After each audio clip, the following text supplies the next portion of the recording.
হিংসার 4টা ক্ষতি আপনাদের সামনে বর্ণনা করব, মনে রাখবেন। হিংসার 1 নাম্বার ক্ষতি, হিংসা হিংসুকের দিনকে বিনাশ করে দেয়, বরবাদ করে দেয়। হিংসা হিংসুকের দিনকে বরবাদ করে দেয়, বিনাশ করে দেয়। 1 নাম্বার ক্ষতি। তিরমিজি শরীফের 2510 নাম্বার হাদিস। ক্বালা রাসূলুল্লাহ সাল্লাল্লাহু আলাইহি ওয়াসাল্লাম, আল্লাহ নবী বলেন, দাব্বা ইলাইকুম দাউল উমাম, তোমাদের উপর অতীত জামানার উম্মতের বেদি তোমাদের উপর সংক্রমিত হয়। অতীত উম্মতের একটা রোগ তোমাদের উপর সংক্রমিত হয়। এই রোগের মধ্যে একটা রোগ হলো আল হাসাদ, হিংসা করা। আল্লাহ নবী বলেন, হিয়াল হালিক, হিংসা নামক অপরাধ এমন একটা অপরাধ, হিয়াল হালিক, যেটা বিনাশ করে দেয়, মুন্ডন করে দেয়। আল্লাহ নবী কয়, লা আকুলু তাহলিকুশ শারা, আমি এটা বলছি না হিংসা তোমাদের মাথা মুন্ডন করে। নবী বললেন হিংসা নামক অপরাধ মুন্ডন করে দেয়। নবীজি বলেন, আমি বলছি না যে হিংসা তোমাদের মাথা মুন্ডন করে, তবে কি মুন্ডন করে? ওয়ালাকিন তাহলিকুদ্দিন, হিংসা তোমাদের দিনকে বিনাশ করে দেয়। বলেন নাউজুবিল্লাহ। হিংসা আমাদের দিনকে বিনাশ করে দেয়। আল্লাহ পাক রব্বুল আলামিন হিংসা নামক অপরাধ থেকে আমরা সবাই যেন বেঁচে থাকতে পারি, আল্লাহ তৌফিক দান করেন। ফ্যানের আওয়াজ হইতেছে, যেটা ওইটা বন্ধ করে দেন, তাহলেই তো হয়। রাসূল করিম সাল্লাল্লাহু আলাইহি সাল্লামের হাদিস থেকে আমরা জানলাম হিংসা দিনকে বরবাদ করে দেয়। এটা হলো 1 নাম্বার ক্ষতি। হিংসার 2 নাম্বার ক্ষতি, রমজান মাসে এত আমল করলেন, এই আমলগুলা যেন বরবাদ না হয়ে যায়। মন দিয়ে শুনি আমরা। হিংসার 2 নাম্বার ক্ষতি, হিংসা নেক আমলকে বরবাদ করে দেয়। আবু দাউদ শরীফ কিতাবের নাম, হাদিস নাম্বার 4903 নাম্বার হাদিস। ক্বালা রাসূলুল্লাহ সাল্লাল্লাহু আলাইহি ওয়াসাল্লাম, আল্লাহ নবী বলেন, ইয়াকুমুল হাসাদ, শোনো তোমরা হিংসা থেকে তোমরা বাঁচো। ফাইন্নাল হাসাদ ইয়াকুলুল হাসানাত কামা তাকুলুন নারুল হাতাব। আল্লাহ নবী বলেন, আগুন যেমন কাঠকে জ্বালিয়ে পুড়িয়ে শেষ করে দেয়, হিংসা মানুষের নেক আমলগুলাকে বরবাদ করে দেয়। বলেন নাউজুবিল্লাহ। হিংসা মানুষের নেক আমলকে নষ্ট করে দেয়। রমজান মাসে কত কষ্ট করে আমল করলাম, এই আমলগুলা হিংসা যেন নষ্ট না করে দেয়, এই জন্য সতর্ক থাকা। তাহলে হিংসার 1 নাম্বার ক্ষতি, হিংসা দিনকে বরবাদ করে দেয়। হিংসার 2 নাম্বার ক্ষতি, হিংসা নেক আমলকে বরবাদ করে দেয়। হিংসার 3 নাম্বার ক্ষতি, হিংসা এবং ঈমান এক অন্তরে স্থান নিতে পারে না। হিংসা এবং ঈমান এক কলবে একসাথে থাকতে পারে না। নাসাই শরীফের 3109 নাম্বার হাদিস, 3109 নাম্বার হাদিস। ক্বালা রাসূলুল্লাহ সাল্লাল্লাহু আলাইহি ওয়াসাল্লাম, আল্লাহ নবী বলেন, লা ইজতামিআনে ফি কলবি আবদিন, কোন বান্দার অন্তরের মধ্যে 2টা জিনিস একত্রিত হতে পারে না। 1 নাম্বার আল হাসাদ, 2 নাম্বার আল ঈমান। নবীজি বলেন হাসাদ মানে হিংসা, আল্লাহ নবী বলেন ঈমান এবং হিংসা এক অন্তরের মধ্যে একত্রিত হতে পারে না। আপনার অন্তরে হিংসা আছে, আবার ঈমান আছে। আল্লাহর নবী কয় ঈমান আর হিংসা এক অন্তরের মধ্যে একত্রিত হতে পারে না। ভাই, আল্লাহ আমাদের সকলের অন্তরটা হিংসা মুক্ত অন্তর যেন আমরা গঠন করতে পারি, আল্লাহ তৌফিক দান করেন। হিংসার 4 নাম্বার ক্ষতি, একটা হাদিসের কিতাব আছে নাম মাজমাউজ জাওয়ায়েদ, 8 নাম্বার খণ্ড 81 নাম্বার পৃষ্ঠা। ক্বালা রাসূলুল্লাহ সাল্লাল্লাহু আলাইহি ওয়াসাল্লাম, আল্লাহ নবী বলেন, লা ইয়াজালুন নাসু বিখাইরিন মা লাম ইয়াতাহাসাদু। নবীজি বলেন, মানুষ যতক্ষণ পরস্পর হিংসা না করে ততক্ষণ মানুষ কল্যাণের মাঝে থাকে। কোন এলাকার মানুষ কল্যাণের উপর থাকার শর্ত হলো একজন আরেকজনকে হিংসা না করা। আল্লাহ নবী কয়, পরস্পর হিংসা তোমরা ছেড়ে দাও, তোমাদেরকে আল্লাহ কল্যাণের উপর প্রতিষ্ঠিত করে রাখবেন। পরস্পর হিংসা যদি ছেড়ে দেই, আমাদেরকে আল্লাহ কল্যাণের উপর রাখবেন। হিংসা থেকে বাঁচার উপায়, আজকে 2টা উপায় মনে রাখেন। 1 নাম্বার সূরা ফালাক বেশি বেশি পড়া। হিংসুকের হিংসা থেকে বাঁচার 1 নাম্বার উপায় সূরা ফালাক বেশি পড়া। আল্লাহ বলেন, ওয়া মিন শাররি হাসিদিন ইযা হাসাদ, হিংসুকের হিংসা থেকে আল্লাহর কাছে পানাহ চাই। প্রতিদিন এই আমলটা আমরা করব, আল্লাহ তৌফিক দান করেন। হিংসুকের হিংসা থেকে বাঁচার 2 নাম্বার উপায় ঝাড়ফুঁক করা। কিছু পড়বেন, এইভাবে ঝাড়ফুঁক করবেন। এই ব্যাপারে 2টা দৃষ্টান্ত আপনাদের সামনে পেশ করি। 1 নাম্বার তিরমিজি শরীফের 972 নাম্বার হাদিস, আবু সাঈদ রাদিয়াল্লাহু তাআলা আনহুর বর্ণনা। তিনি বলেন, আন্না জিবরাইল আতান নবিয়্য সাল্লাল্লাহু আলাইহি ওয়াসাল্লাম, আল্লাহর নবীর কাছে জিবরিল আমিন আসলেন। আসার পর বললেন, ইয়া মুহাম্মদ ইশতাকাইতা, হে নবী মুহাম্মদ সাল্লাল্লাহু আলাইহি ওয়াসাল্লাম, আপনি কি অসুস্থ?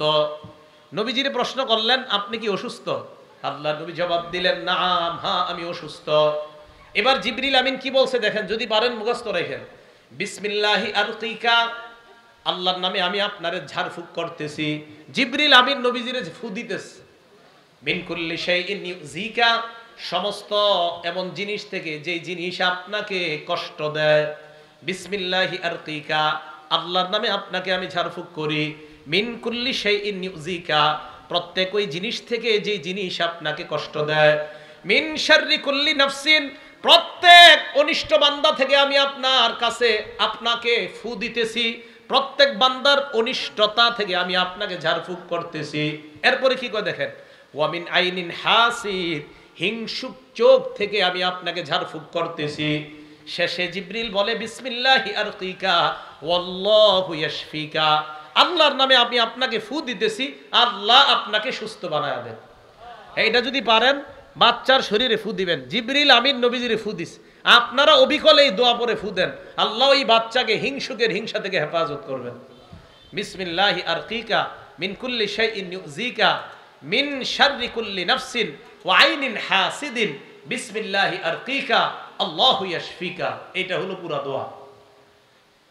দৃষ্টান্ত নাম্বার 2, বুখারী শরীফের 3371 নম্বর হাদিস, 3371 নম্বর হাদিস। আব্দুল্লাহ ইবনে আব্বাস রাদিয়াল্লাহু তাআলা আনহুর বর্ণনা, কানা নবী সাল্লাল্লাহু আলাইহি ওয়াসাল্লাম ইউআউযিজুল হাসান ওয়াল হুসাইন, নবীজি হাসান হুসাইনকে ফু দিতেন। ফু দেওয়ার সময় আল্লাহ নবী বলতেন, ইন্না আবাকুমা কানা ইউআউযিজু বিহা ইবনাহুমা ইসমাঈল ওয়া ইসহাক। নবীজি সাল্লাল্লাহু ইবনাইহি ইসমাঈল ওয়া ইসহাক, আল্লাহর নবী বলেন হাসান হুসাইনকে ফু দেওয়ার সময় বলেন, ও হাসান আর হুসাইন, তোমাদের আব্বা ইব্রাহিম আলাইহিস সালাতু ওয়াস সালাম কানা ইউআউযিজু বিহা ইসমাঈল ওয়া ইসহাক, তোমাদের আব্বা ইব্রাহিম আলাইহিস সালাতু ওয়াস সালাম তার সন্তান ইসমাঈল এবং ইসহাককে আমি তোমাদের দুইজনকে যেইভাবে ফু দেই, ইব্রাহিম নবী তার দুই সন্তানকে এইভাবে ফু দিতেন। ইব্রাহিম নবী ফু দিতেন ইসমাঈল আর ইসহাক নবীকে কিভাবে, যদি পারেন দোয়াটা মুখস্থ রাখেন। ইব্রাহিম নবীও এই দোয়া পড়তেন, আমাদের নবীও এই দোয়া পড়তেন, আপনিও এই দোয়া পড়ে আপনার সন্তানকে ফু দেন। আউযু বিকালিমাতিল্লাহি তাম্মা মিন কুল্লি শাইতানিন হাম্মা ওয়া মিন আইনিন লাম্মা, বাস এতটুকু। আউযু বিল্লাহ, আল্লাহর কাছে পানাহ চাই, মিন কুল্লি শাইতান, প্রত্যেক শয়তান থেকে, হাম্মা, প্রত্যেক অনিষ্ট বিচরণকারী যত প্রাণী আছে এই প্রাণীদের অনিষ্টতা থেকে, ওয়া মিন আইনিন লাম্মা, প্রত্যেক হিংসুক চোখ থেকে আমি আল্লাহর কাছে পানাহ চাই। এটা বলে বাচ্চাদের শরীরে ফু দিবেন, নিজের শরীরে ফু দিবেন। আল্লাহর নবী হাসান হুসাইনের শরীরে ফু দিতেন আর বলতেন, ইব্রাহিম নবী অবিকল এই দোয়াটা পড়ে ইসমাঈল এবং ইসহাক নবীকে ফু দিতেন। আউযু বিকালিমাতিল্লাহ, বুখারী শরীফের বর্ণনা 3371 নম্বর হাদিস। আউযু বিকালিমাতিল্লাহি তাম্মা মিন কুল্লি শাইতানিন হাম্মা ওয়া মিন কুল্লি আইনিন লাম্মা। এই হলো দোয়াটা। আল্লাহ আমাদের সকলকে আমল করার তৌফিক দান করেন। এখন আসেন 9 নাম্বার কথা, হিংসুক চোখ নিয়ে 5টা কথা বলবো, মন দিয়ে শুনেন। হিংসুক চোখ, এতক্ষণ বললাম হিংসুক ব্যক্তি, হিংসুক চোখ, এই কথাটা খুব গুরুত্ব সহকারে শুনেন। হিংসুক চোখ 1 নাম্বার সূরা কলামের 51 নাম্বার আয়াত, আল্লাহ পাক রব্বুল আলামিন বলেন, ওয়া ইয়াকাদুল লাযীনা কাফারু লা ইউযলিকুনাকা বিআবসারিহিম লাম্মা সামিউয যিকরা ওয়া ইয়াকুলুনা ইন্নাহু লামাজনুন। আল্লাহ পাক রব্বুল আলামিন বলেন, বেঈমানরা যখন আপনার কোরআন শুনে, আপনার হাদিস শুনে, আপনার থেকে উপদেশ মালা শুনে, বেঈমানরা, আমার দিকে তাকান, এরা চোখের মাধ্যমে আপনাকে আশ্রে ফেলতে চায়, এরা চোখের মাধ্যমে আপনাকে আসার দিতে চায়। শেষ করে এমন করে না, চোখের মাধ্যমে আপনাকে আসার দিতে চায়। একদম শেষ করে ফেলতাম। আল্লাহ বলছেন এরা চোখের মাধ্যমে আপনাকে আসার মারতে চায়। কোরআনের আয়াত প্রমাণ করে চোখের ভয়ঙ্কর কাজ করতে পারে চোখ, যে এরা চোখের মাধ্যমে আপনারে শেষ করে দিতে চায়। হাবিব, 2 নাম্বার কথা, চোখে কতটা ভয়ঙ্কর প্রভাব বিস্তার করতে পারে দেখেন। মুসলিম শরীফের 5595 নাম্বার হাদিস। ক্বালা রাসূলুল্লাহ সাল্লাল্লাহু আলাইহি ওয়াসাল্লাম, আল্লাহ নবী বলেন, লাউ কানা শাইউন সাবাকাল কদরা, নবীজি বলেন ভাগ্য পরিবর্তন করতে কেউ পারে না। কোন জিনিস যদি ভাগ্যকে অতিক্রম করতে পারতো, সাবাগাতুল আইন, তাহলে চোখ ভাগ্যকেও পরিবর্তন করে দিত। ভাগ্যকে কোনো জিনিস অতিক্রম করতে পারে না, কিন্তু কোন জিনিস যদি ভাগ্যকে অতিক্রম করত, চোখ এত ভয়ঙ্কর, এই চোখ ভাগ্যকে অতিক্রম করে ফেলতে পারত, চোখের এতটা পাওয়ার। তাহলে নবীজি সাল্লাল্লাহু আলাইহি সাল্লাম চোখের পাওয়ার কত বেশি এটা বললেন। 3 নাম্বার, মুসলিম শরীফের 5619 নাম্বার হাদিস। এই হাদিসটা মন দিয়ে শুনেন। রাসূল আকরাম সাল্লাল্লাহু আলাইহি সাল্লাম রাখাসা লি আলি হাজমিন ফি রুকিয়াতিল হাইয়া, সাপ কামড় দিলে ওই সাপের কামড় থেকে বাঁচার জন্য নবীজি সাল্লাল্লাহু আলাইহি সাল্লাম ঝাড়ফুঁক করার অনুমতি দিলেন। হযরত জাফর রাদিয়াল্লাহু তাআলা আনহুর বিবির নাম আসমা বিনতে উমাইস। এই আসমা বিনতে উমাইস রাদিয়াল্লাহু তাআলা আনহার সন্তানদেরকে নবীজি তাকাইলেন, তাকানোর পর বললেন, মালি আরা আজসামা বানি আখি দারিআতান।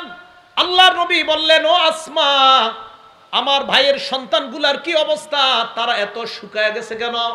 তুসিবুহুমুল হাজা, না খাইতে না খাইতে আমার ভাতিজারা কি শুকায় গেল নাকি?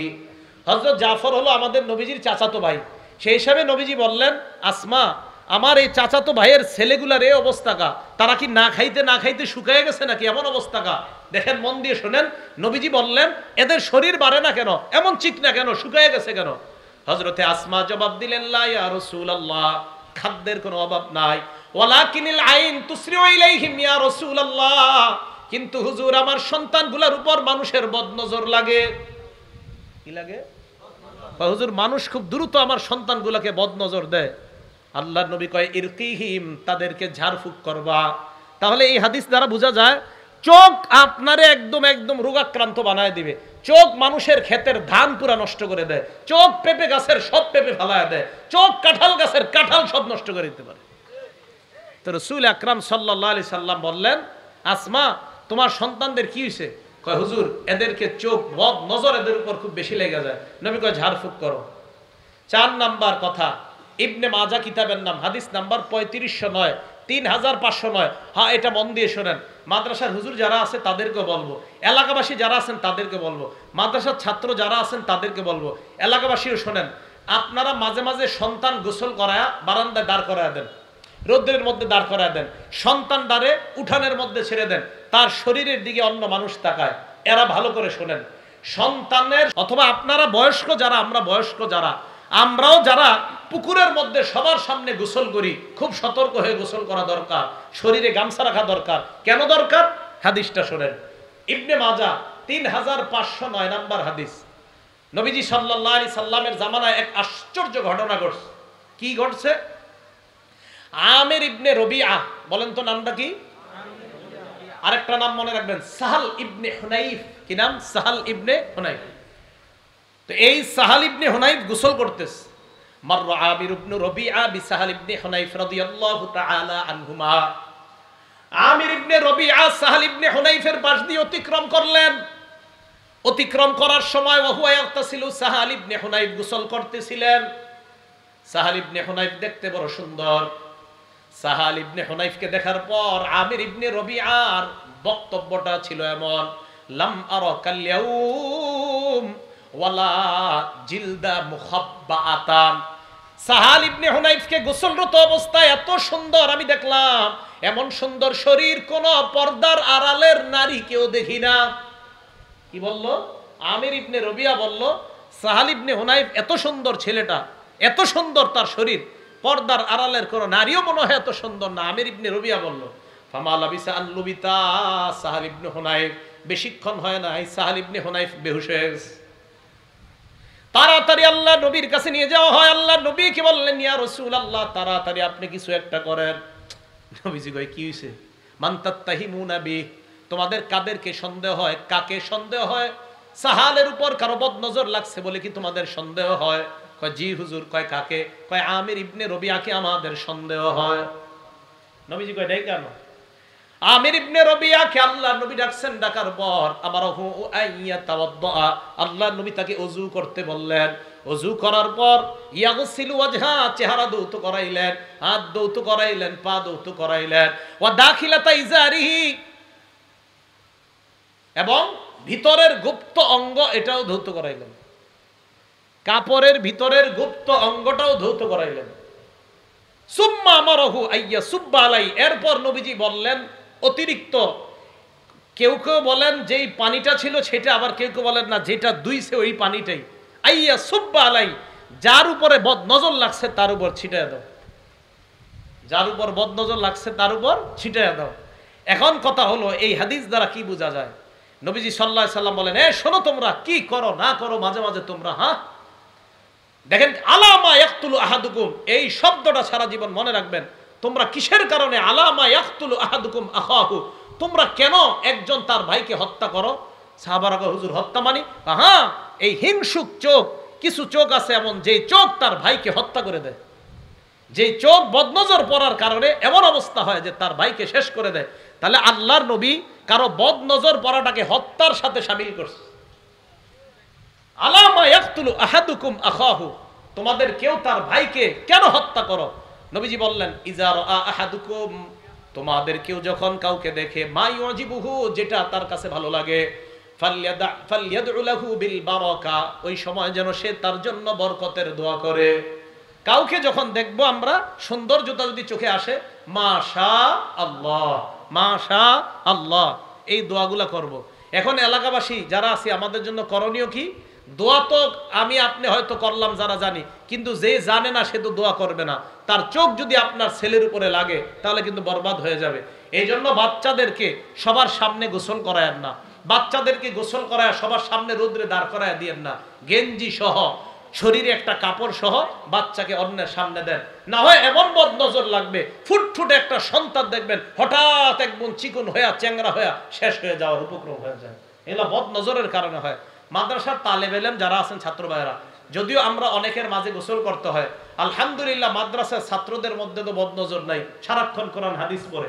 এরপরেও মাদ্রাসার ছাত্র ভাইয়েরা সতর্ক থাকা, গামছা অন্তত রাখা শরীরের মধ্যে, সবার সামনে গোসল করলেও গামছা রাখা। ভাই সবার সামনে গোসল না করা যদিও আমাদের করতে হয় ছাত্রদের, আমরা একটা গামছা অন্তত শরীরে রাখা, অর্থাৎ বেশি সময় যেন আমার শরীরটা অন্য ছাত্র ভাই না দেখে, অথবা উস্তাদ না দেখে, অথবা অন্য কেউ না দেখে, এই বিষয়টার প্রতি খেয়াল রাখা। মনে থাকবে তো সবার কথাগুলো ইনশাআল্লাহ?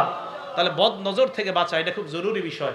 5 নাম্বার কথা, আম্মা জান আয়েশা সিদ্দিকা রাদিয়াল্লাহু তাআলা আনহার বর্ণনা, তিনি বলেন, কানা রাসূলুল্লাহ সাল্লাল্লাহু আলাইহি ওয়াসাল্লাম ইয়ামুরুনা আন নাস্তারকিয়া। মুসলিম শরীফের বর্ণনা 5615 নম্বর হাদিসে আম্মা জান আয়েশা সিদ্দিকা রাদিয়াল্লাহু তাআলা আনহা বলেন, আল্লাহ নবী আমাদেরকে বলছে বদ নজর থেকে বাঁচার জন্য, হিংসুক চোখ থেকে বাঁচার জন্য আমরা নিজেদেরকে যেন ঝাড়ফুঁক করে নেই। সকালবেলা 3 বার কুল হু আল্লাহ, 3 বার কুল আউযু বিরাব্বিল ফালাক, 3 বার কুল আউযু বিরাব্বিন নাস। মাগরিবের পরে 3 বার কুল হু আল্লাহ, 3 বার কুল আউযু বিরাব্বিল ফালাক, 3 বার কুল আউযু বিরাব্বিন নাস পরে শরীরের মধ্যে ফু দেওয়া। মনে থাকবে তো কথাগুলো ইনশাআল্লাহ? তাহলে এবার আসেন মূল কথায়। কি আলোচনা দূরছিলাম? মজারু জাহিরুল ইসমি ওয়া বাতিরা, কিছু গুনাহ আছে আভ্যন্তরীণ, কিছু বাহ্যিক গুনাহ। আভ্যন্তরীণ গুনাহ এর মধ্যে একটা বললাম হিংসা নামক অপরাধ। এই অপরাধটা থেকে বেঁচে যেন আমরা আমাদের দিলটাকে সাফ করে আমরা কবরে যাইতে পারি, আল্লাহ তৌফিক দান করেন। আমিন। বাহ্যিক গুনাহ আর আভ্যন্তরীণ গুনাহ থেকে আমরা কিভাবে বাঁচবো? রমজান শেষ হয়ে গেছে, এখন আমাদের চ্যালেঞ্জ হলো গুনাহমুক্ত জীবন যাপন করা। এই গুনাহমুক্ত জীবন যাপনের অনেক উপায়, এর মধ্যে 11টা উপায় আপনাদের সামনে বলবো। জোরে বলেন কয়টা? মন দিয়ে শুনতে হবে, সবাই মুখস্থ রাখতে হবে, অন্তত শিরোনামগুলো মুখস্থ রাখেন। 1 নাম্বার উপায় তওবা করা। বলেন কি করা? তওবা করা। তওবার ব্যাপারে 6টা কথা বলবো। বলেন তো তওবার ব্যাপারে কয়টা কথা? 1 নাম্বার, সূরা তাহরিমের 8 নাম্বার আয়াতে আল্লাহ বলেন, ইয়া আইয়ুহাল্লাযীনা আমানু তুবু ইলাল্লাহি তাওবাতান নাসুহা। হে ঈমানদারগণ, তোমরা আল্লাহর কাছে খাঁটি তওবা করো। আসা রাব্বুকুম আইয়ুকাফিরা আনকুম সাইয়্যাতিকুম, আশা করা যায় আল্লাহ তোমাদের জিন্দেগীর সব গুনাহ খাতা মাফ করে দিবেন। ওয়া ইউদখিলাকুম জান্নাত, আল্লাহ বলেন তোমাদের তওবা যদি আল্লাহ কবুল করে নেয়, 1 নাম্বার তোমাদের গুনাহ মাফ করবে। 2 নাম্বার, আমি আল্লাহ তোমাদেরকে জান্নাতে প্রবেশ করানোর ওয়াদা করলাম। তওবা 1 নাম্বার। তাহলে সূরা তাহরিমের 8 নাম্বার আয়াত, এ হলো তওবার ব্যাপারে 1 নাম্বার কথা। 2 নাম্বার কথা তওবার ব্যাপারে ইবনে মাজাহ কিতাবের নাম, হাদিস নাম্বার 4250 নাম্বার হাদিস। ক্বালা রাসূলুল্লাহ সাল্লাল্লাহু আলাইহি ওয়াসাল্লাম, আল্লাহ নবী বলেন, আত-তাইবু মিনাজ যামবি কামাল্লা যামবালা, গুনাহ থেকে তওবাকারী ব্যক্তি এমন হয়ে যায় কামাল্লা যামবালা, যেন তার কোনো গুনাহ নাই। গুনাহ থেকে তওবাকারী ব্যক্তি এমন হয় যেন তার কোনো গুনাহ নাই। এই মুহূর্তে আমার সাথে বলেন, আস্তাগফিরুল্লাহাল্লাযী লা ইলাহা ইল্লা হুয়াল হাইয়ুল কাইয়্যুম ওয়া আতুবু ইলাইহি। এটা মন থেকে বলছেন তো সবাই? আমাদের তওবা হয়ে গেছে, আল্লাহ আমাদের তওবা কবুল করেন, আমিন। এগুলো 2 নাম্বার কথা। 3 নাম্বার কথা, এটা ইবনে মাজার হাদিস, হাদিস নাম্বার 4251 নাম্বার হাদিস। ক্বালা রাসূলুল্লাহ সাল্লাল্লাহু আলাইহি ওয়াসাল্লাম, আল্লাহ নবী বলেন, ইন্নাল্লাহা ইয়াকবালু তাওবাতাল আবদি, আল্লাহ নবী বলেন, কুল্লু বানি আদম খাত্তাউন, সমস্ত আদম সন্তান গুনাহগার। নবীজি বললেন, সমস্ত আদম সন্তান গুনাহগার, আমি আপনি আমাদের মাঝে কম বেশি গুনাহ হয়ে যায়। ওয়া খায়রুল খাত্তাইনা তাওয়াবুন, গুনাহগারদের মধ্যে তারাই উত্তম যারা আল্লাহর কাছে তওবা করে। প্রতিদিন যে যত বেশি তওবা করে, গুনাহগারদের মাঝে ওই ব্যক্তি আল্লাহর কাছে তত দামি হয়ে যায়। 4 নাম্বার কথা, এটাও ইবনে মাজার হাদিস, হাদিস নাম্বার 4253 নাম্বার হাদিস। ক্বালা রাসূলুল্লাহ সাল্লাল্লাহু আলাইহি ওয়াসাল্লাম, আল্লাহ নবী বলেন, ইন্নাল্লাহা ইয়াকবালু তাওবাতাল আবদি মা লাম ইউগারগির, বান্দার মরণ আসার আগ পর্যন্ত আল্লাহ তার তওবা কবুল করেন। এখন দেখেন, আমার আপনার মরণ কখন আসবে আমরা জানি না, একটু পরে মরণ হয়ে যেতে পারে, তাই এখনই তওবা করা। কখন মরণ হবে জানি না, তাই যথাসম্ভব যত বেশি আল্লাহর কাছে তওবা করা, আল্লাহ তৌফিক দান করেন। 5 নাম্বার, তিরমিজি শরীফের 3538 নাম্বার হাদিস। এই হাদিসটা বুখারীতে আছে, এই হাদিসটা মুসলিম শরীফে আছে। বুখারী শরীফে একটু আছে, মুসলিম শরীফে আরেকটু বড় আছে, তিরমিজি শরীফে একটু ছোট আছে। পুরো হাদিসটা মন দিয়ে শুনেন। রাসূল আকরাম সাল্লাল্লাহু আলাইহি সাল্লাম বলেন, এক ব্যক্তি সফরে বের হয়েছে। সফরে বের হওয়ার পর একটা বাহন নিয়ে বের হয়েছে। বাহনের উপর তার খানা, তার পানি, তার টাকা পয়সা সব। বাহন নিয়ে যাওয়ার পর হঠাৎ এক জায়গায় গিয়ে তার পানির পিপাসা লাগছে অথবা তার ক্লান্তি এসে যায়। ওই বান্দা বাহন থেকে নামার পর খানা খায়, পানি পান করে। হঠাৎ বান্দা চিন্তা করলো, একটু রেস্ট নেই, বিশ্রাম নেই, নেওয়ার পর আবার একটু পরে সফরে আমি যাত্রা করব। বান্দা হঠাৎ ঘুমায় যায়, ঘুম থেকে উঠছে, ওঠার পর চারদিকে তাকায় দেখে তার বাহন নাই।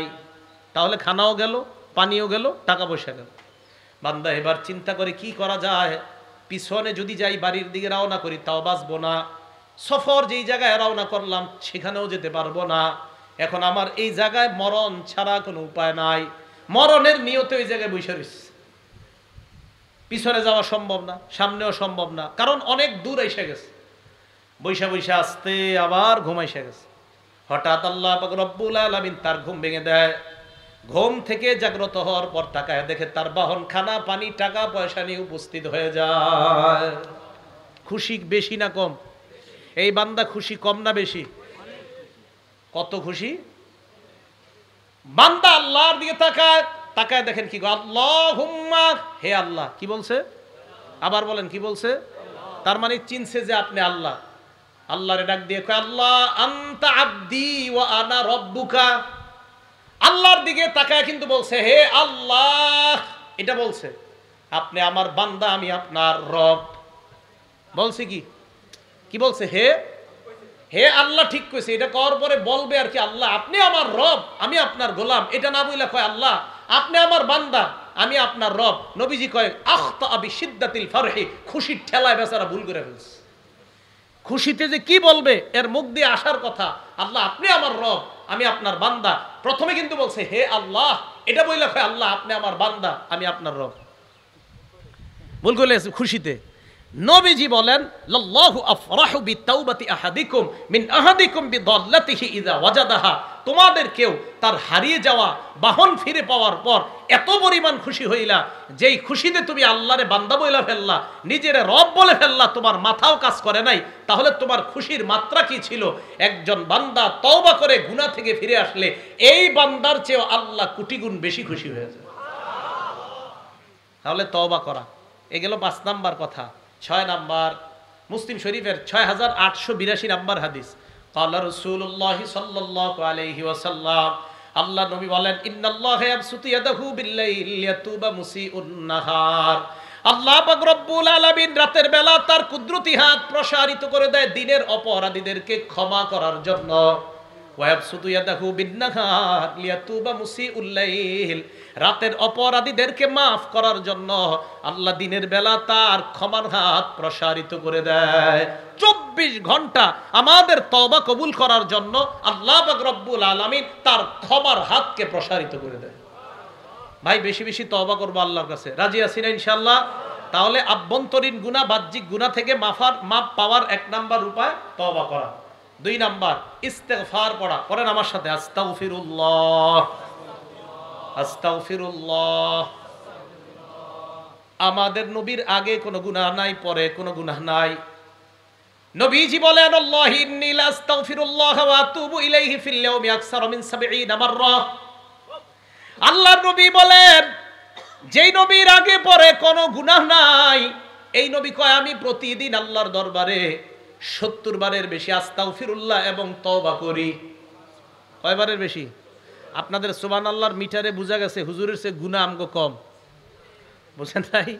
নবী সাল্লাল্লাহু আলাইহি সাল্লাম প্রতিদিন কয়বারের বেশি তওবা করে আল্লাহর কাছে?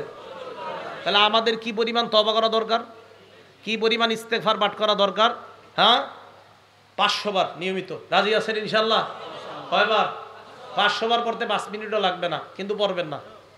বাসে বৈশা খালি গল্প করবেন, চা স্টলের সামনে খালি গীবত শিকায়ত করবেন, জিকির করবেন না, ইস্তেগফার পাঠ করবেন না। কারণ আমাদের তো গুনাহ কম, এই জন্য ইস্তেগফার বেশি পাঠ করা দরকার নাই। ইস্তেগফার যত বেশি পড়বেন, মাদ্রাসার তালেবে ইলম ভাইরা সুযোগ পাইলে যদি দেখেন গল্প করতে মন চায়, ইস্তেগফার পড়বেন। ইস্তেগফার যেই ছাত্র যত বেশি পড়বে তার মেধা তত বেশি বাড়বে। কারণ ইস্তেগফার যে যত বেশি পড়ে তার গুনাহ তত বেশি ঝরে। ইস্তেগফার যে যত বেশি পড়ে তার গুনাহ তত বেশি ঝরে। যার গুনাহ যত বেশি ঝরে যায় তার মেধা তত বেশি বেড়ে যায়। কথা মনে রাখবেন, ইস্তেগফার যে যত বেশি পড়ে তার গুনাহ তত বেশি ঝরে। যার গুনাহ যত বেশি ঝরে যায় তার মেধা তত বেশি বেড়ে যায়। এই কথা মনে রাখবেন। তো এই জন্য ছাত্র ভাই, স্কুল কলেজের ছাত্র যারা আছেন, ইস্তেগফার বেশি পড়বেন, আল্লাহ মেধা বাড়িয়ে দিবেন। আল্লাহ পাক রব্বুল আলামিন এই আমলটা বেশি বেশি পড়ার তৌফিক দান করেন। সূরা আলী ইমরান আয়াত নাম্বার 135 নাম্বার আয়াত আল্লাহ বলেন, ওয়াল্লাযীনা ইযা ফাআলু ফাহিশা আও যালামু আনফুসাহুম যাকারুল্লাহ। যারা অশ্লীল কর্ম করে, নিজেদের উপর জুলুম করে, সাথে সাথে আল্লাহরে স্মরণ করে, ফাস্তাগফিরু লিযুনুবিহিম, অপরাধের জন্য ক্ষমা চায়, ওয়া মাইয়াগফিরুয যুনুবা ইল্লাল্লাহ, আল্লাহ ছাড়া গুনাহ মাফ করার আছেই কে? আল্লাহ বলেন, উলাইকা জাযাউহুম মাগফিরাতুম মির রাব্বিহিম, যারা অপরাধ করার পর আমার দরবারে ইস্তেগফার পাঠ করে ক্ষমা চায়, আমি রবের পক্ষ থেকে তাদের জন্য ক্ষমার ঘোষণা করে দিলাম। ইস্তেগফার বেশি পড়ব। মুসলিম শরীফের 6879 নাম্বার হাদিস। নবীজি আল্লাহর পক্ষ থেকে একটা হাদিস বলেন, মানে হাদিসে কুদসি। এই দেখেন এলাকার নাম কি হুজুর? পাথরদিয়া। এই পাথরদিয়ার এই জায়গার আমরা একজন গুনাহ করছি। গুনাহ করার সাথে সাথে আল্লাহ কয়, আজনাবা আব্দুন জাম্বা, এক বান্দা গুনাহ করছে। গুনাহ করার পর ওই বান্দা আল্লাহকে বলছে, আল্লাহুম্মা গফিরলি জামবি, আল্লাহ তুমি আমার গুনাহ মাফ করে দাও। বলেন তো একটু, আল্লাহ আল্লাহ তুমি আমার গুনাহ মাফ করো। এ দেখেন কি বলে আল্লাহ। আল্লাহ এটা শুনে কয় কি, আজনাবা আব্দি জাম্বা, এই আমার বান্দা গুনাহ করছে। গুনাহ করার পর ফাআলিমা আন্না লাহু রাব্বা, আমার বান্দা জেনেছে তার একজন রব আছে, আল্লাহ। ইয়াগফিরুয যামবা, যে রব গুনাহ মাফ করে দেয়, ওয়া ইয়াখুযু বিয-যামবি, গুনার কারণে পাকড়াও করে।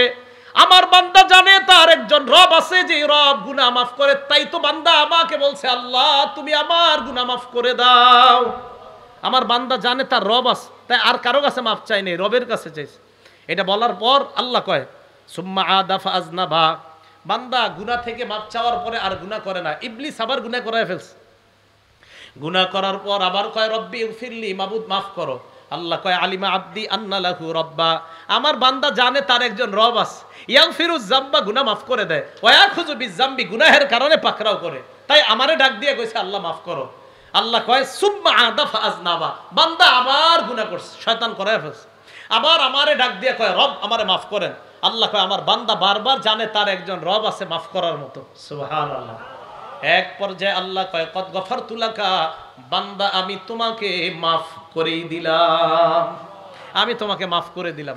ভাই আমরা গুনার জন্য ইস্তেগফার বেশি বেশি কার দরবারে পাঠ করব? আল্লাহর দরবারে।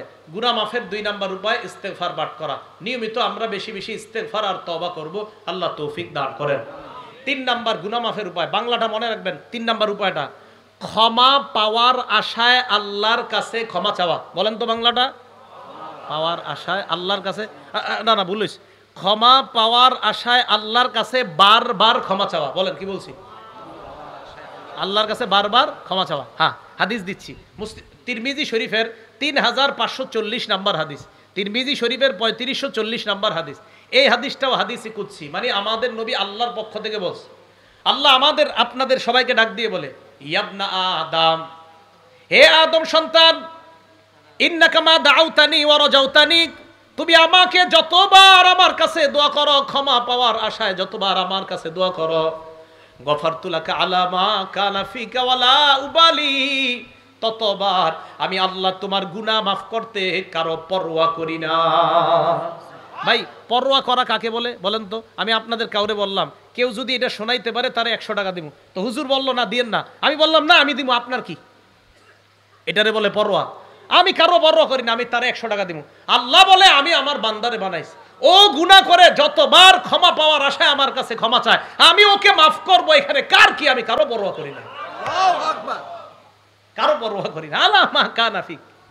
এরপরে আল্লাহ বলেন, ইয়াবনা আদম, হে আদম সন্তান, লাউ বালাগাত যুনুবুকা আনানাস সামা, তোমার গুনাহ আকাশের চূড়ায় গিয়ে পৌঁছে গেছে, এত গুনাহ করছে। গুনাহ করার পর সুম্মাস্তাগফারতানি, আমার কাছে তুমি ক্ষমা চাও। দেখেন আল্লাহ কত মহান, এই পরিমাণ গুনাহ করার পর তুমি আমার কাছে ক্ষমা প্রার্থনা করছো। আল্লাহ কয় গফারতু লাকা আলা মা কানা ফিকা লা উবালি, এই আকাশ পরিমাণ গুনাহ তোমার মাফ করতেও আমি আল্লাহ কারো পরোয়া করি না। ভাই আল্লাহ আমাদেরকে মাফ করবে, আল্লাহ আমাদেরকে মাফ করবে, এজন্য বারবার কার কাছে ক্ষমা চাওয়া? আল্লাহ। এবার কি কয় দেখেন, ইয়াবনা আদম, হে আদম সন্তান, লাউ আতাইতানি বিকরাবিল আরদি খতায়া, জমিনের বালু পরিমাণ গুনাহ যদি নিয়ে আমার কাছে উপস্থিত হয়ে যাও, জমিন পরিমাণ গুনাহ নিয়ে আসো, লা আতাইতুকা বিকরাবিল আরদি মাগফিরা, আমি আল্লাহ জমিন পরিমাণ ক্ষমা নিয়ে তোমার কাছে উপস্থিত হয়ে যাই। 3 নাম্বার গেল, মন দিয়ে শুনেন। 1 নাম্বার তওবা করা, 2 নাম্বার ইস্তেগফার পড়া, 3 নাম্বার ক্ষমা পাওয়ার আশায় বারবার ক্ষমা চাওয়া, 4 নাম্বার নবীজির আনুগত্য করা। বলেন কার আনুগত্য করা? দেখেন কি বলে আল্লাহ কয়, তোমরা যদি আমারে ভালোবাসো, আমরা আল্লাহরে ভালোবাসি, সবাই বলেন আমরা আল্লাহরে ভালোবাসি। আল্লাহ কয় তোমরা আমারে ভালোবাসো, আমরা বললাম হ্যাঁ।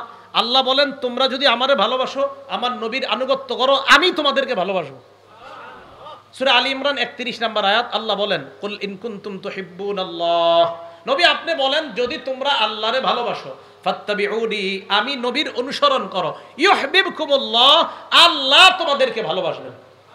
নবীর অনুসরণ করার অর্থ নবীর কর্ম পালন করতে হবে, নবীর কথাও মানতে হবে। বলেন নবীর কর্ম পালন করতে হবে, নবীর কথাও কি করতে হবে? মানতে হবে। এখন আসেন আমার সাথে বলেন, বলেন আমরা, বলেন আমরা নবীর সুন্নত মানি, সাহাবাদের সুন্নত মানি।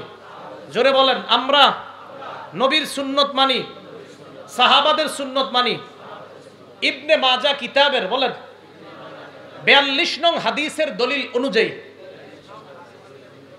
আমরা নবীর সুন্নত মানি, সাহাবাদের সুন্নত মানি। কোন কিতাবের কয় নাম্বার হাদিস? 42 নাম্বার হাদিস। এই হাদিসে কি আছে? সাহাবা কয় নবীজি আমাদের সামনে বয়ান দিলেন, জারাফাত মিনহাল উয়ুন, এই বয়ানে আমাদের চোখ দিয়ে পানি বের হইছে। এক পর্যায়ে আল্লাহ নবী বলেন, সায়ারা ফিকুম ইখতিলাফান কাসীরা ফাসায়ারা ইখতিলাফান কাসীরা, আমার উম্মতের মাঝে একটা সময় আসবে প্রচুর মতভেদ দেখবা তোমরা, প্রচুর বিভক্তি দেখবা। তখন কি করবা? আলাইকুম বিসুন্নতি ওয়া সুন্নাতিল খুলাফাইর রাশিদিন আল মাহদিয়িন, তখন তোমরা আমার সুন্নত, আমার হেদায়েত প্রাপ্ত খোলাফায়ে রাশেদার সুন্নত আঁকড়ে ধরবা। তামাসসাকু বিহা আদ্দু আলাইহা বিন নওয়াজিস, মারির দাঁত দিয়ে আমার সুন্নত এবং আমার হেদায়েত প্রাপ্ত সাহাবাদের সুন্নত আঁকড়ে ধরবা। জুমার দ্বিতীয় আজান হযরতে উসমানের সুন্নত। এই সুন্নত কেন পালন করি? নবীজি ইবনে মাজার 42 নম্বর হাদিসে বলছে, আমার সুন্নত পালন করো, সাহাবার সুন্নত পালন করো। তারাবি 20 রাকাত যদি বলেন ওমরের সুন্নত কেন পালন করি? নবীর ইবনে মাজার 42 নম্বর হাদিসের বর্ণনা অনুযায়ী নবী বলছেন, আমার সুন্নত পালন করো, সাহাবার সুন্নত পালন করো। হযরতে ওমর খোলাফায়ে রাশেদার একজন সাহাবা, হযরতে ওসমান খোলাফায়ে রাশেদার একজন সাহাবা। জুমার দ্বিতীয় আজান পালন করা মানে নবীর সুন্নত পালন করা, কারণ নবীজি বলছে আমার সুন্নত আর আমার সাহাবার সুন্নত। তারাবি 20 রাকাত পড়া মানে নবীর কথা মেনে নেওয়া, কারণ নবী বলছে আমার সুন্নত আর আমার সাহাবার সুন্নত। এটা নিয়ে ইখতিলাফ করা যাবে না। আবাস আপনি কিন্তু ঝগড়া করবেন না, বলবেন আমরা নবীর সুন্নত মানি, সাহাবার সুন্নত মানি। ইবনে মাজাহ কিতাবের 42 নং সহিহ হাদিসের দলিল অনুযায়ী, শুধু হাদিস বলবেন না, বলবেন সহিহ হাদিস। কি হাদিস? মনে থাকবেনি সবার? তাহলে 4 নাম্বার নবীর আনুগত্য করা। নবীর আনুগত্য মানি নবীর সুন্নত মানা। বলেন তো নবীর সুন্নত মানা মানে নবীর কর্ম মানা, কথা মানা। নবীর কথায় আছে আমার সুন্নত মানো, সাহাবার সুন্নত মানো। এই ভাই মনে থাকবে তো? 5 নাম্বার আজান দেওয়া। বলেন কি দেওয়া? সংক্ষেপে বলছি, আবু দাউদের 515 নাম্বার হাদিস, নবীজি বলেন আল মুআজ্জিন ইউগফারু লাহু মাদা সাউতিহি, মুয়াজ্জিনের আজানের আওয়াজ যত দূর যায় তত দূর তাকে ক্ষমা করে দেওয়া হয়। 6 নাম্বার 2 রাকাত নামাজ পড়া। আবু দাউদ শরীফ হাদিস নাম্বার 1521 নাম্বার হাদিস, নবীজি বলেন মামিন আবদিন ইউজনিবু জামবান, কোন বান্দা যখন অপরাধ করে, করার পর ফায়ুহসিনুল ওযুআ, ওযু করে, করার পর ফায়াকুমু ফায়ুসাল্লি রাকাতাইন, দাঁড়িয়ে 2 রাকাত নামাজ আদায় করে, নামাজের পর ইস্তাগফারুল্লাহ, আল্লাহর দরবারে কয়েকবার পরে আস্তাগফিরুল্লাহ আস্তাগফিরুল্লাহ আস্তাগফিরুল্লাহ ইল্লা গফারাল্লাহু যামবা, আল্লাহ তার গুনাহ মাফ করে দেয়। 7 নাম্বার 5 ওয়াক্ত নামাজ নিয়মিত পড়া। এটা আওয়াজ দিয়ে বলেন তো, কয় ওয়াক্ত নামাজ নিয়মিত পড়া? আরো জোরে, কয় ওয়াক্ত? ফজর সারানা সহ? সহ। কয় ওয়াক্ত নামাজ পড়া? 5 ওয়াক্ত। বুখারী শরীফের 526 নাম্বার হাদিস, এক সাহাবা নবীজির কাছে গেছে, হুজুর আমি তো বড় অপরাধ করছি। ইতিমধ্যে নবীজি সাল্লাল্লাহু আলাইহি সাল্লাম কোরআনের এক আয়াত শোনাইলেন, আকিমিস সালাতা তরফাইন নাহারি ওয়া জুলাফাম মিনাল লাইল, দিনের 2 অংশে এবং রাতের কিছু অংশে তোমরা নামাজ পড়ো। এই কথা বলার পর নবীজি সাল্লাল্লাহু আলাইহি সাল্লাম বুঝাইলেন 5 ওয়াক্ত নামাজ পড়ো। ইন্নাল হাসানাত ইউযহিবনাস সাইয়্যাত, নেক কাজ খারাপ কাজকে মিটিয়ে দেয়। 5 ওয়াক্ত নামাজ যারা পড়বে তাদের গুনাহ আল্লাহ মাফ করে দেয়। সাহাবা বললেন আলিয়া হাজা, হুজুর এটা কি শুধু আমার জন্যই বৈশিষ্ট্য? নবীজি সাল্লাল্লাহু আলাইহি সাল্লাম বললেন না না, লি জামিই উম্মতি কুল্লিহিম, আমার দুনিয়ার সমস্ত উম্মতের জন্য এই বৈশিষ্ট্য। 5 ওয়াক্ত নামাজ পড়বে, আল্লাহ তাদেরকে মাফ করে দিবেন। 8 নাম্বার জামাতের সাথে নামাজ আদায় করা। এটাও একটু মিছিল দিয়ে বলেন কিভাবে নামাজ আদায় করা? আরো জোরে বলেন কিভাবে নামাজ আদায় করা? জামাতের সাথে নামাজ আদায় করা। এক সাহাবা নবীজির কাছে আসছে, মুসলিম শরীফের হাদিস, হাদিস নাম্বার 6899 নাম্বার হাদিস। নবীজির কাছে আসার পর নবীজিকে বলতেছে, ইয়া রাসূলুল্লাহ আসবতু হাদ্দান, আমি এমন অপরাধ করছি যে অপরাধে আমার উপরে শাস্তি প্রয়োগ করা দরকার। ইতিমধ্যে ফরজ নামাজের সময় হয়ে গেছে, একটা ফরজ নামাজ, ফজর না ফরজ। ওই নামাজে নবীজি নামাজ পড়াইলেন, ওই সাহাবা নামাজ পড়লেন। নামাজ পড়ার পর নবীজি সাল্লাল্লাহু আলাইহি সাল্লামের সামনে আবার আসছে, আয়া কয় আকিম ফিয়া কিতাবাল্লাহ, হুজুর তাড়াতাড়ি বিচার করেন। নবীজি কয় হাল হাদারতাস সালাতা মানা, তুমি কি আমাদের সাথে এই নামাজটা পড়ছো জামাতে? কয় হ্যাঁ। নবীজি বলেন গুফির আলাকা, বাস যে অপরাধটা করছো না আল্লাহ মাফ করে দিস। 5 আজান দেওয়া, 6 2 রাকাত নামাজ পড়া, 7 5 ওয়াক্ত নামাজ পড়া, 8 জামাতের সাথে নামাজ পড়া। ভাই জামাতের সাথে নামাজ পড়বো তো ইনশাআল্লাহ? এখানে অন্ধ আছেননি কেউ? সবাই কয় না। অন্ধ আছেন? কেউ থাকলে হাত তোলেন। আছেন অন্ধ?